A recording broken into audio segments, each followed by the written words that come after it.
Hello, Ate Linda. Happy 50th birthday. Wow, tagal na ng panahon na yon.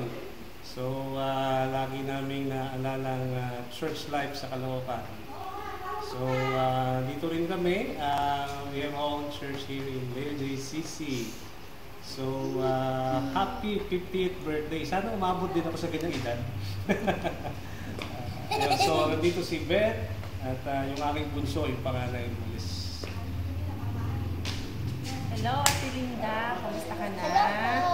Happy birthday. Wish ko sa'yo mas marami pang tagumpay sa lahat ng iyong ginagawa. Naalala namin ang lahat. Naalala ko nung nandun ako kayo sa Caloocan noon. Nakakamiss yung mga time na yon. Pero ngayon, salamat din sa Lord dahil through this greetings, makakabati kami sa'yo. Kumusta ka namin? Ate Linda, malaki na yung inaanak mo. Third year high school na po siya, binata na. Malaki pa kay Pastor Edgar. Happy birthday ulit. God bless you.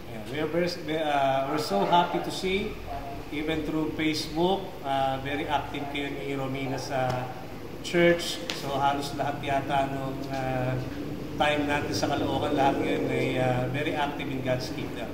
Masaya kami na pare-pares tayo naglilingkod sa Lord. So God will bless you more at I believe na siya magbibigay ng marami pang joy and happiness sa iyong buhay. So patuloy po tayo magpagamit. Happy birthday. God bless you. Happy birthday! Ako na. Happy birthday po, Tita Linda.